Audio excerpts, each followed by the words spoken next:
Assalamualaikum warahmatullahi wabarakatuh dan selamat pagi. Waalaikumsalam warahmatullahi wabarakatuh. Puji dan syukur kita panjatkan kehadiran Allah Subhanahu wa Ta'ala yang telah memberikan kita rahmat-Nya pada pagi hari ini sehingga kita bisa berkumpul di tempat ini. Salawat dan salam tak lupa pula kita kirimkan kepada junjungan kita Nabi besar Muhammad SAW yang telah membawa agama kita pada agama rahmatan lil alamin. Yang saya hormati Ibu Kepala Sekolah dan teman-teman rekan sejawat yang sama saya hormati. Pada pagi hari ini saya akan mendefinisikan tentang budaya positif. Ini ada penyebaran pemahaman dan penerapan pengalaman budaya positif. Kalau kita melihat kata budaya positif, mungkin masing-masing dari kita apa yang terlintas di pemikiran kita. Mungkin ada yang berpikir bahwa budaya positif itu mungkin tentang peraturan, ya. Nah, konsep budaya positif ini ada beberapa. Yang pertama, perubahan paradigma belajar, disiplin positif, motivasi perilaku manusia, kebutuhan dasar, posisi kontrol restitusi, keyakinan kelas, dan segitiga restitusi. Pertama, pembelajaran dengan paradigma baru. Pembelajaran dengan paradigma baru merupakan pembelajaran yang dirancang berdasarkan prinsip pembelajaran berdiferensiasi, sehingga peran peserta didik belajar sesuai kebutuhannya berdasarkan tahap perkembangan sesuai teori psikologis modern untuk mewujudkan profil pelajar Pancasila. Menurut filosofi Ki Hajar Dewantara menjelaskan tujuan pendidikan adalah menuntun segala kodrat yang ada pada anak agar mencapai keselamatan dan kebahagiaan yang setinggi-tingginya baik sebagai manusia maupun sebagai anggota masyarakat. Konsep kemerdekaan anak dapat diterapkan melalui pendidikan yang berpihak pada murid.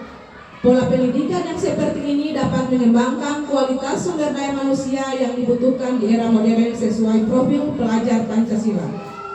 Jadi Bapak Ibu yang saya hormati, pendidikan paradigma baru ini menuntun kita guru harus mengajar kepada siswa itu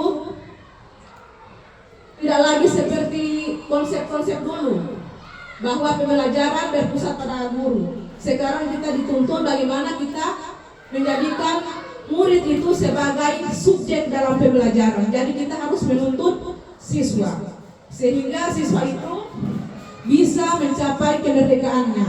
Kemerdekaan yang dimaksud di sini bukan berarti siswa itu tidak belajar atau dia melakukan sesuatu itu sesuai keinginannya. Merdeka dalam artian di sini bahwa siswa itu merasa nyaman, merasa aman, dan merasa bahagia dalam proses pembelajaran. Dia tidak merasa tertekan, tidak merasa takut karena mungkin hukuman dari guru. Itu maksudnya merdeka. Jadi dia aman, nyaman, dan merasa bahagia. Kemudian pendidikan yang berpihak pada murid atau sering disebut dengan student center. Bagaimana kita menjadikan murid itu sebagai subjeknya kita. Kalau dulu kita mengajar mulai dari masuk, mulai kita berceramah, menjelaskan materi, padahal sebenarnya tidak begitu. Jangan itu anak-anak disuruh hafal perkalian. Itu salah. Seharusnya kita guru yang tuntun itu anak bagaimana dia bisa tahu itu perkalian. Dan itu sesuai dengan konsep-konsep seperti saat ini. Coba kita perhatikan, selama ini kita mengajarkan siswanya kita hafal itu perkalian. Giliran kita suruh setiap pagi 1 kali 2, 2 kali 2, 4. Pas kita tanya 6 kali 2, pasti itu anak diam. Dia akan berpikir dihafal ulang dari awal. Karena yang kita terapkan itu adalah kita suruh hafal. Padahal harusnya kita tuntun itu anak bagaimana dia bisa tahu itu perkalian. Selanjutnya, ini adalah miskonsepsi tentang teori kontrol. Karena untuk mencapai pendidikan yang merdeka, maka diperlukan adanya budaya positif. Budaya positif itu berkaitan dengan miskonsepsi teori kontrol. Yang pertama, guru mengontrol murid. Padahal sebetulnya kita tidak bisa mengontrol murid. Kalau mereka tidak mau, harus ada dorongan dari diri mereka sendiri. Yang kedua, penguatan positif efektif dan bermanfaat. Misalnya bujukan dan rayuan atau nasihat. Kalau terlalu berlebihan juga, itu siswa akan tergantung dan mereka tidak bisa mengontrol dirinya sendiri. Kemudian kritikan akan membuat orang merasa bersalah dan dapat menguatkan karakter. Jadi kalau kita mengkritik seseorang itu, mengkritik siswa, jangan berlebihan. Walaupun kita mengkritik, kalau bisa kritikan yang sifatnya membangun. Kemudian orang dewasa memiliki hak untuk memaksa. Itu yang selalu kita pikirkan, bahwa kita bisa paksa itu siswa. Padahal sebetulnya tidak bisa. Karena setiap orang itu, setiap siswa punya pilihan, punya hak masing-masing untuk menentukan dirinya. Kemudian mengubah paradigma stimulus respon ke pendekatan teori kontrol.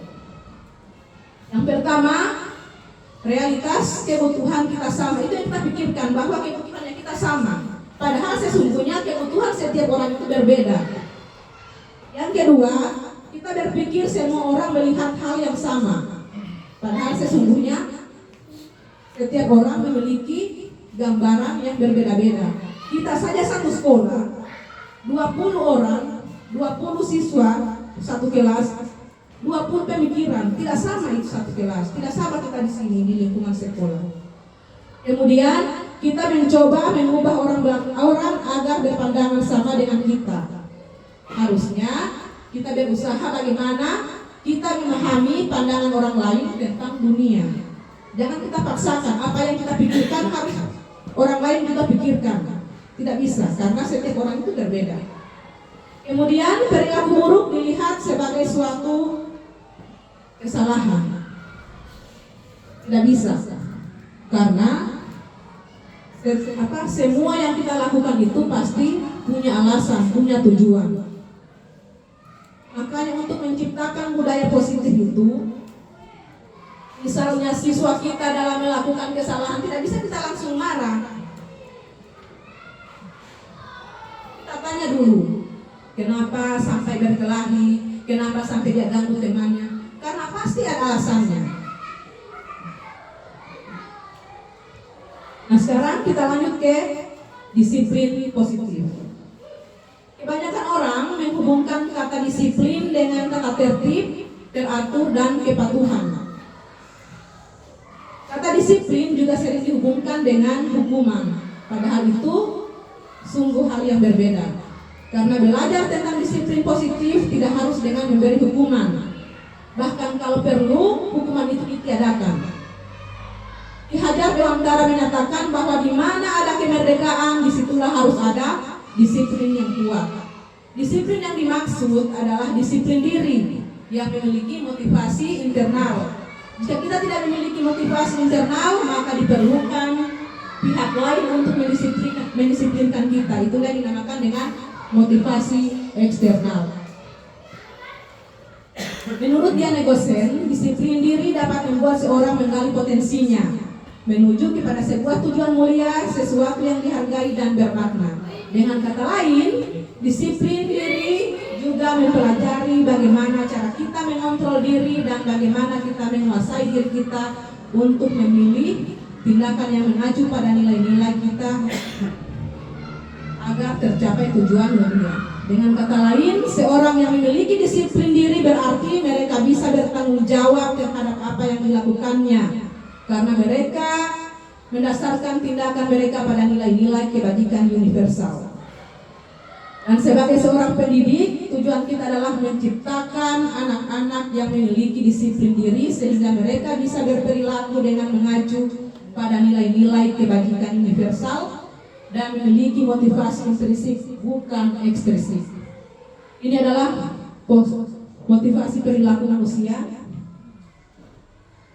Kadang siswa itu melakukan sesuatu karena takut dihukum guru. Atau kita juga guru, kita melakukan sesuatu itu karena takut mungkin jangan ditegur oleh kepala sekolah. Atau ada dari kita juga melakukan sesuatu itu karena ingin dihargai, ingin dipuji, ingin mendapatkan penghargaan.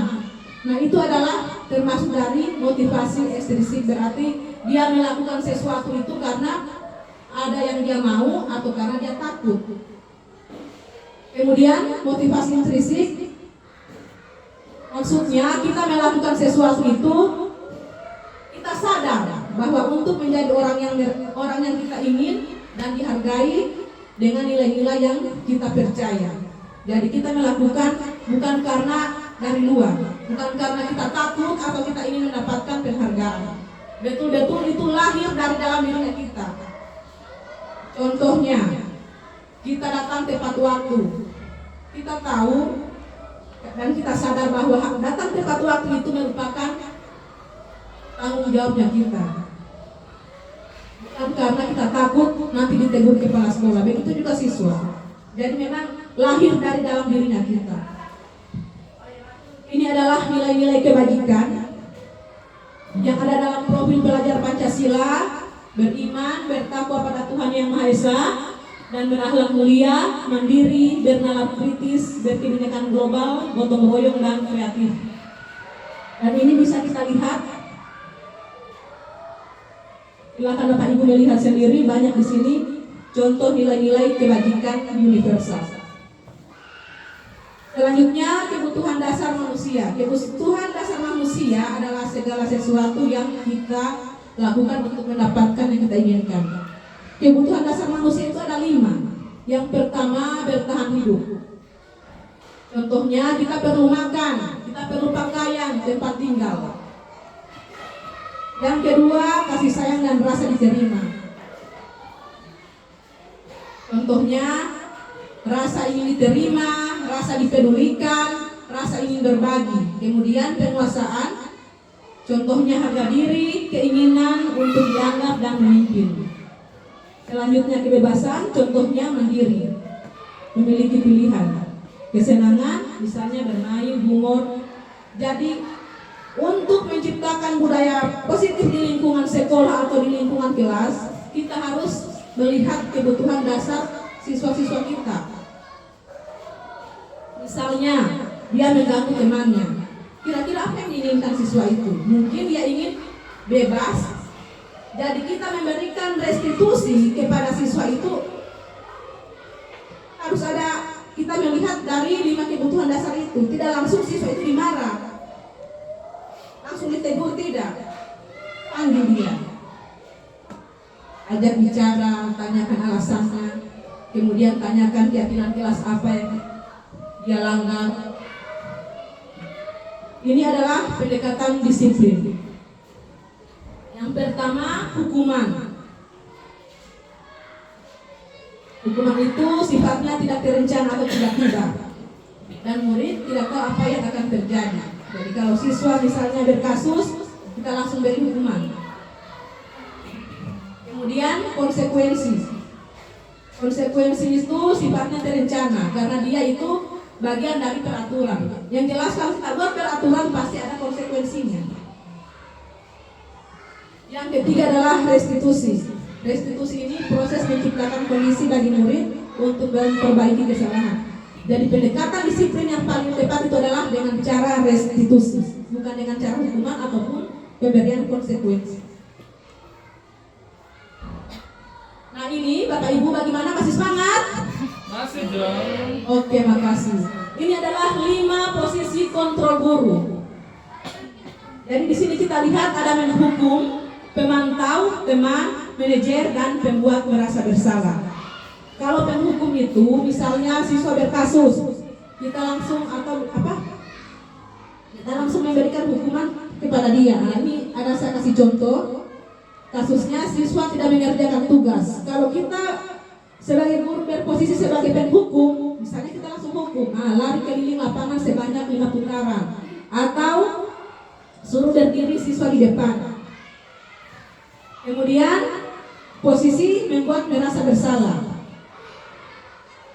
Contohnya, sudah berapa kali ibu memberitahu kamu selalu mengecewakan ibu. Dari kata-katanya kita itu, anak akan merasa bersalah. Kemudian posisi teman, ya sudah tidak apa-apa, lain kali jangan seperti itu lagi ya, sambil kita usap-usap kepalanya. Nah ini kalau posisi teman ini bisa jadi siswa itu akan merasa manja, merasa dia selalu ibu guru kan merasa dia sayang juga saya. Kemudian posisi pemantau, contohnya kamu sudah melanggar peraturan sekolah, kamu tahu konsekuensinya. Kemudian posisi manajer, apakah kamu tahu kesalahan kamu, kira-kira bagaimana kamu perbaiki kesalahan. Dalam 5 posisi kontrol ini, posisi yang paling ideal bagi guru itu adalah di tingkat manajer. Kemudian keyakinan kelas. Mengapa keyakinan kelas? Mengapa bukan peraturan? Selama ini yang kita buat adalah peraturan kan, bukan keyakinan kelas. Nah ini sedikit saya jelaskan. Keyakinan kelas itu memiliki peran yang lebih kuat dalam memotivasi perilaku positif. Ini karena keyakinan kelas didasarkan pada nilai-nilai universal seperti keselamatan. Jadi begini, misalnya dalam kelas itu kita buat peraturan, tidak boleh menyuntik. Itu berarti ada konsekuensinya kalau dia langgar. Toh? Harusnya kita buat keyakinan kelas. Dari kata tidak boleh menyontek saat pembelajaran, itu bisa disiplin. Atau misalnya tidak bisa mengganggu teman, itu keyakinan kelasnya menghargai, saling menghargai. Pembentukan keyakinan kelas atau sekolah, jadi dia bersifat abstrak, kemudian berupa pernyataan universal. Pernyataan universal itu yang tadi itu gotong royong, disiplin, kesehatan, keselamatan. Misalnya kita buat peraturan selama ini tidak boleh jajan sembarang. Harusnya keyakinan kelasnya kita itu menjaga kesehatan. Jadi keyakinan kelas itu menggunakan kata-kata kewajiban universalnya satu kata, tapi gampang diingat oleh siswa. Kemudian dibuat dalam pernyataan positif, sedikit saja agar mudah diingat. Kemudian sesuai dengan kondisi kelas dan sekolah sehingga mudah diterapkan. Semua warga sekolah atau kelas dilibatkan saat membuat keyakinan kelas. Nah ini adalah segitiga restitusi. Untuk menyelesaikan masalah kita hendaknya menggunakan konsep segitiga restitusi. Jadi segitiga restitusi itu suatu proses dialog yang dijalankan oleh guru agar dapat menghasilkan murid yang mandiri dan bertanggung jawab. Ada 3 langkah dalam penerapan segitiga restitusi yang itu: menstabilkan identitas, validasi tindakan, dan menanyakan keyakinan. Jadi misalnya ada kasus, siswa berkasus, kita panggil, kita tanya, misalnya, kamu tahu kenapa ibu guru memanggil kamu? Tentu jika dia memang merasa bersalah, dia sudah tahu, pasti dia jawab, iya bu. Kita stabilkan identitasnya. Semua orang itu pernah melakukan kesalahan, tapi semua orang juga bisa memperbaikinya. Dari situ kan dia merasa identitasnya distabilkan. Kemudian memvalidasi tindakan.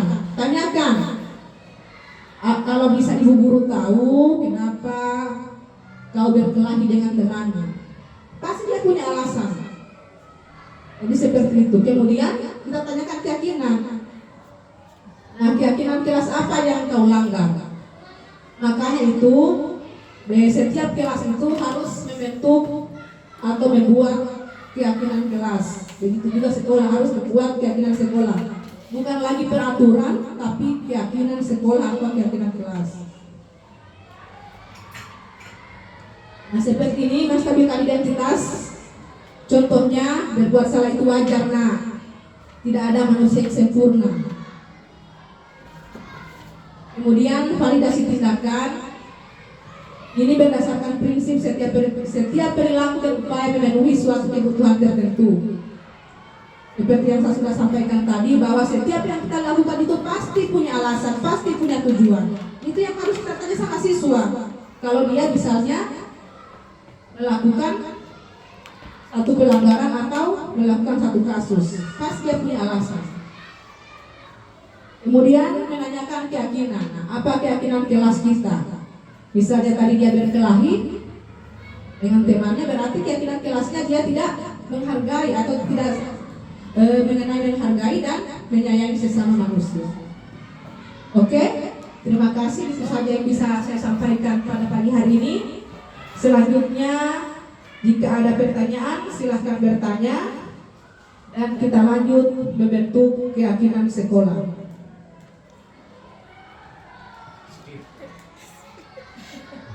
Oke, Bapak Ibu. Ya, kalau tidak ada, kita akan lanjut. Sedikit bertanya. Nah, ini tadi tentang apa? Mik. Baik. Kasih Mik. Nah, jadi tadi ini tentang konsep keyakinan kelas. Artinya perubahan dari aturan ke keyakinan. Yang ingin saya tanyakan di sini, toh, sejauh mana maksudnya tingkat keberhasilan dengan apa istilahnya perubahan nama dari misalnya aturan ke keyakinan. Artinya kalau keyakinan itu misalnya, kalau aturan itu kan sesuatu misalnya yang sudah terpampang, toh, mungkin hanya beda versi penamaannya saja. Maksudnya filosofinya maksudnya tingkat keberhasilannya terhadap misalnya apa aturan atau keyakinan misalnya yang kita laksanakan itu terhadap siswanya.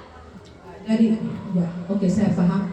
Jadi begini, kalau peraturan kelas itu pasti ujung-ujungnya ada hukuman, pasti ada konsekuensi. Kalau keyakinan kelas ini dia bisa membuat disiplin positif untuk siswa. Kalau misalnya toh dilarang menyontek, itu dia misalnya aturannya misalnya tentang apa misalnya? Ya misalnya itu toh Dilarang berkelahi. Terus berarti kalau misalnya kita desain dalam keyakinan kelas itu kalimatnya misalnya seperti apa? Disiplin. Satu kata disiplin. Anak-anak bisa ingat. Oh, disiplin. Disiplin itu kan berarti tidak bisa menyontek, datang tepat waktu, pakai pakaian yang rapi. Jadi satu kata tapi maknanya banyak. Contohnya lagi misalnya dilarang mengganggu teman. Satu kata, menghargai. Oke, itu saja. Hanya diambil kalimat-kalimat intinya saja untuk kalimat kata-kata universal. Maksudnya yang sifatnya umum. Ya, sifatnya umum. Oke, itu saja.